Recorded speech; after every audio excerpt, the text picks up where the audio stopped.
Assalamualaikum warahmatullahi wabarakatuh.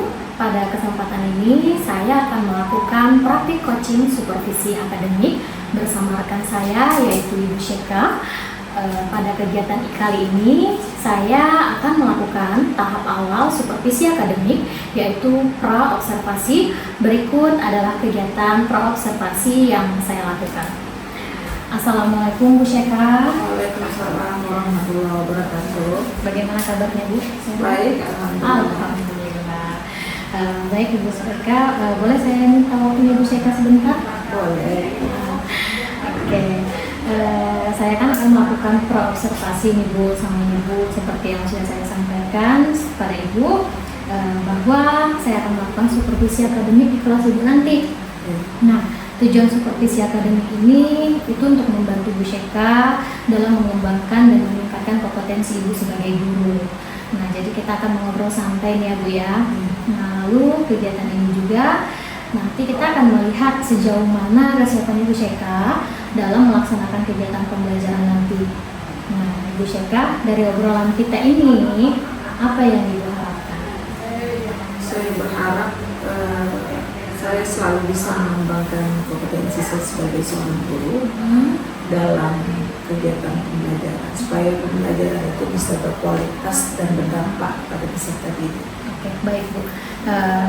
Semoga nanti kompetensi yang diharapkan tercapai ya. Kalau boleh saya tahu, nanti kan Ibu memberi di kelas itu memberikan materi apa? Warisan. Pembagian warisan. Ya, tentang pembagian warisan. Baik. Lalu tujuan pembelajaran yang ingin dicapai apa Bu? Salah satunya yaitu peserta didik dapat mengidentifikasi serta menganalisis tentang pembagian warisan yang sesuai dengan syariat Islam. Sehubungan dengan hal tersebut, apa yang sudah Ibu siapkan? Hal-hal yang sudah saya siapkan ya salah satunya adalah model pembelajaran, kemudian media pembelajaran seperti internet, LCD, buku, dan lain sebagainya. Oke, lengkap sekali ya Bu ya perangkat pembelajarannya. Terkait itu Bu, apa kesulitan atau hambatan Ibu dalam menyampaikan materi pembelajaran nanti? Salah satu kesulitannya adalah kemampuan peserta didik yang berbeda-beda. Selain itu juga materi ini kan materi yang baru mereka dapatkan di kelas 12. Jadi banyak dari mereka itu yang masih minim pengetahuannya atau pemahamannya tentang warisan. Oke. Terus strategi apa yang akan Ibu gunakan untuk mengatasi kesulitan yang Ibu hadapi nanti? Salah satu strategi yang saya lakukan adalah karena ini warisan ini seperti matematika yang ada rumusnya, maka saya memberikan metode hafalan dulu kepada mereka tentang pembagian-pembagian itu sesuai dengan gaya belajar mereka masing-masing. Kemudian nanti saya akan menggunakan metode PBL, Problem Based Learning, yang membahas kasus-kasus untuk membantu mereka dalam mengidentifikasi atau menganalisis berapa sih bagian-bagian yang harusnya diterima oleh ahli waris. Oke, baik ya. Lalu berarti Bu Syeka sangat mempersiapkan media pembelajaran ya yang disesuaikan dengan kebutuhan siswa ya. Bagus itu Bu. Dari sini sudah kelihatan bahwa Ibu sudah menerapkan pembelajaran yang berpihak kepada murid. Nah, persiapan Ibu kira-kira apa yang masih kurang? Yang masih kurang itu kami masih membutuhkan buku-buku referensi yang berkaitan dengan pembagian warisan. Buku-buku referensi ya Bu ya yang berkaitan dengan pembagian warisan. Oke, baik Bu. Semoga buku referensi yang dibutuhkan Bu Syeka itu ada di perpustakaan atau di internet ya Bu ya. Lalu kompetensi apa yang Ibu ingin kembangkan dari kegiatan ini nanti? Kompetensi yang ingin saya capai ya tentu saja kemampuan mereka dalam hal intelektual, emosional, dan juga sosial, karena nanti ada pembagian kelompok juga yang membantu mereka untuk bisa berkomunikasi satu dengan lain. Oke, baik, dari penjelasan Ibu ingin mengembangkan kompetensi profesional, sosial dan emosional beserta kepribadian ya Bu ya. Nah, strategi yang akan Ibu lakukan dalam mengembangkan kompetensi yang disampaikan nanti bagaimana? Saya akan berusaha untuk menyiapkan perangkat pembelajaran yang lebih lengkap dan tentunya ya yang sesuai dengan kebutuhan peserta didik dan membuat mereka nyaman atau senang dalam menjalankan proses pembelajaran tersebut. Oke, baik Bu. Nanti insya Allah saya akan membantu Ibu untuk mengembangkan kompetensi tersebut. Insya Allah setelah observasi nanti Bu, kita akan berbincang lagi ya Bu ya, tentang apa yang belum dan sudah terlaksanakan dari apa yang Ibu inginkan tadi. Nah, untuk pelaksanaannya nanti Bu, kira-kira Ibu bisanya kapan? Hari Senin di kelas 12 Pradi itu sekitar jam 12.50 sampai jam 14.20. Baik, kalau begitu Bu, saya akan melakukan observasi di hari dan jam yang sudah kita sepakati ya Bu ya. Semoga lancar dan tidak ada hambatan apapun. Amin. Oke, baik. Dari kegiatan coaching supervisi akademik dan pra-observasi bersama Ibu Syeka, sekian. Wassalamualaikum warahmatullahi wabarakatuh.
Di sini ada pembagian algoritma, yaitu berdasarkan dari surah An-Nisa ayat 11.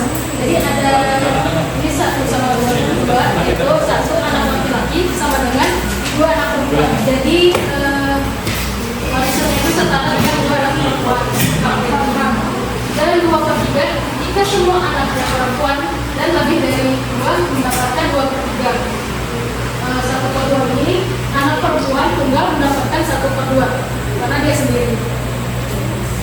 1/6 itu kedua orang tua mendapatkan 1/4 jika dia memiliki anak. 1/3 adalah jika tidak memiliki anak maka akan diwarisi oleh kedua orang tua dan ibunya. Jika dan ibunya mendapat 1/4 dan sisanya untuk ayah atau ahli waris lain. Dan 1/6 ini jika dia memiliki saudara maka ibunya mendapat 1/6.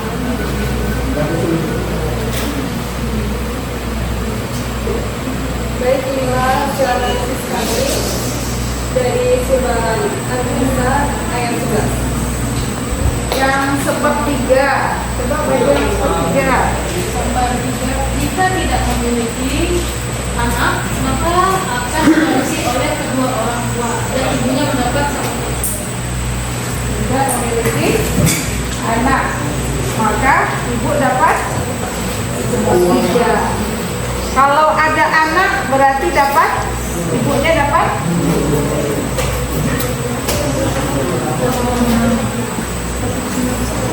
Bagian ibu ada berapa? Siapa nih? Ada berapa? Sedikit. Sepertiga dan enam. Kalau seperti ibu bisa dengan sepertiga, kalau berarti kalau Analisis dari kelompok ini. Sebelumnya izinkan kami untuk menjelaskan apa itu pembagian warisan yang akan dijelaskan oleh Nur Aini. Pembagian warisan adalah salah satu hal yang penting dalam agama Islam. Apalagi ketika pewarisnya itu sudah meninggal dunia. Dalam syariat Islam, warisan tidak hanya melibatkan masalah jiwa seorang mukmin itu tergantung utangnya juga ditunaikan.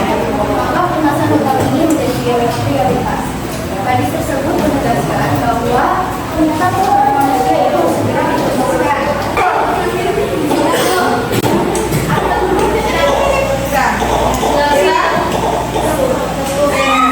silakan dikerjakan.